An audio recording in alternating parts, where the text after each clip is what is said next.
Breaking news this hour on RT International. Prominent journalist Pavel Sheremet is killed in a car bomb explosion in central Kiev.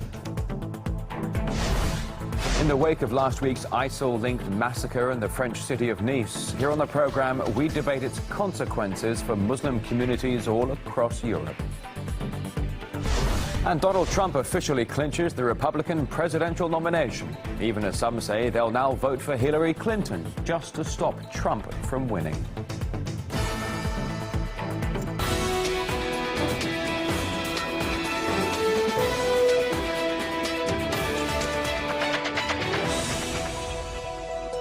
Right now, turning midday in Moscow. You're watching RT International. We have your latest worldwide news headlines. And we start with breaking news for you this hour. A prominent journalist, Pavel Sheremet, has been killed in Ukraine's capital in a car bomb explosion. Ukraine's Interior Ministry says the bomb may have been detonated remotely. Pavel Sheremet worked on a Russian state channel for a decade. He moved to Ukraine 5 years ago and worked in the country's media. Let's get some more insight on this story. RT's William Whiteman now joining us here live in the studio. Already people on the social media sphere, Twitter sphere, a lot of reaction coming out to this. But can you tell me so far how has Kiev reacted to this car bomb killing? Well, I mean, Kiev so far has confirmed that, yes, it was a car bomb killing, and they are investigating that thoroughly. They've also announced that they're going to be looking into possible Russian connections with the killing. We can have a listen to a statement now by an advisor to Ukraine's Interior Ministry. Pavel Sheremet has died in a blast caused by an explosive device placed under the car. Most likely it was set off remotely. The investigation will look into all possible motives behind the murder, primarily those connected to his work as a journalist. A Russian connection is not excluded. I'm sending my condolences to the family and friends of Pavel Sheremet. The killers must be found and punished. And now, as well as this, there's also been reaction from the Russian Foreign Ministry, who has described Ukraine, in fact, as a grave of journalists and for journalism. This is a very strong reaction there from the Russian side, obviously, because it's a Russian citizen who has been killed. And now, obviously, the country has been a very dangerous place to operate in the past. Obviously, in the 2014 period of unrest, there was a large number of journalists who were killed there. In fact, the country was ranked the third most dangerous place for journalists to be operating by the organisation Reporters Without Borders. And even last year alone, a large number of journalists were killed there. So it is a very dangerous place to be operating, not just for Russian journalists, but for journalists on either side or from any nationality. It's been a very cautious place to be. All right, RT's William Whiteman. Thank you. Thank you. Well, a short time ago, I spoke with historian and political expert Bruno Drevesky, who says Ukraine is still a dangerous place for journalists, despite the so-called ceasefire.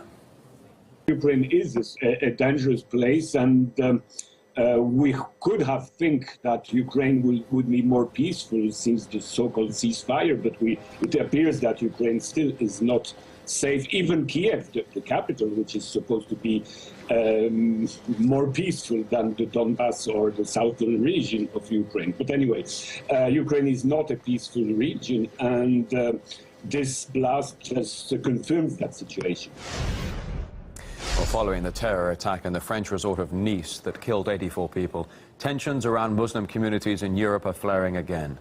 One particularly shocking incident took place during a memorial ceremony in Nice to commemorate the victims. A furious exchange caught on video after a man told a woman to go back to her own country.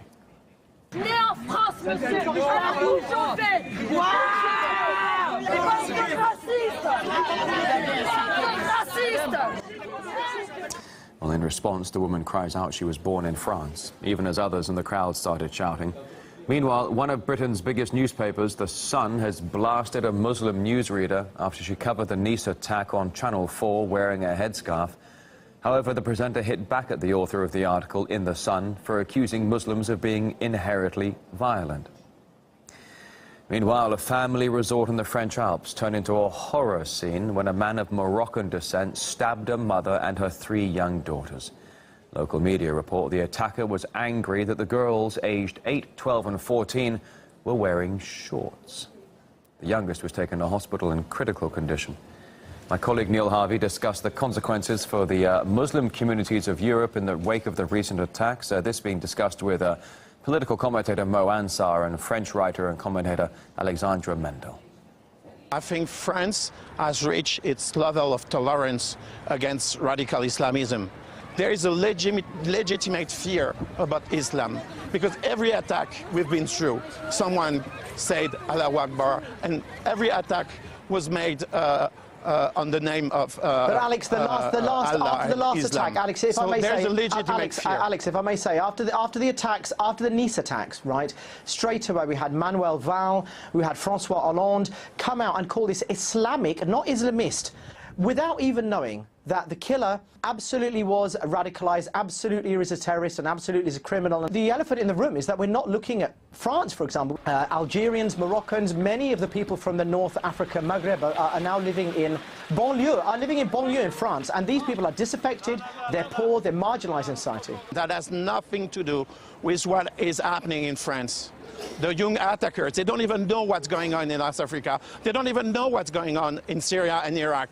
They're just doing that because they hate us. I haven't seen any big Muslim demonstration against the attacks since November. Give me a single example of a vast Muslim demonstration against Islamic attacks. You won't find it. You won't find it. So it has something to do with Islam. No, isn't that a good point, though? Shouldn't the Muslim community who say that we're not extremists, shouldn't Muslims be doing more to distance themselves from extremists? After the 7/7 attacks, after 9/11, after all of the terror attacks we've seen, we have seen Muslim faith communities coming together in tolerance to build bridges. We have seen street protests. You are not listening, or you're willfully excluding them from your mind. Mo, if somebody gets on a bus and they see somebody dressed in a burqa, they think, okay, there's a Muslim. How do they know if this is a normal, law-abiding Muslim member of society? We cannot start stereotyping and marginalising communities based on a perceived fear of them. This rhetoric rises its head over and over again. I don't want the French cities to turn into London, into Bradford and Luton. We don't want people with veil. We don't want halal food cities. They're great cities. in school restaurants. Well, this is tough, Alex. You know what? Because the world is changing, and we're not going to stop the world for racists like you to get off, all right? There are academics who say that the global population will stabilise by the end of 2100 at 11 billion. Places in the Middle East, in the Far East, in Asia, in Africa, the population is going to double. Get used to living in a blended community and in a mixed world. Look, you are peddling the myth that France is somehow not behaving in an oppressive and tyrannical way towards minority communities in France. If you go to the banlieue, these people are denied jobs, homes, housing, health, education, training. We are creating hotbeds of radicalization across Europe, and we need to answer the civil rights questions. How do we integrate communities when we've got enough space, we've got enough money, we've got enough wealth? We give them money all the time. We give them money all the time. And we're not going to have that. We give them money all the time. These are French citizens. These are your fellow citizens. What do you mean we give them? They have the best schools. They have the best stadiums. This is getting ridiculous. I cannot even talk. I'm just saying something. We have been opening our hearts for 30 years. In reward, we had 230 casualties in France. This is not a question of tolerance. This is a question of hatred from the Muslims toward France, because they don't like the fact that they live in a secular country. They want Sharia law, they want halal food, they want the veil, they want the hijab, they want the burqa, and we're saying not. We don't want that. This is why they are telling us. It's not a question of tolerance. It's a question of tolerance from them. They want to live in France. They don't like the French law. Then they go away. They go away.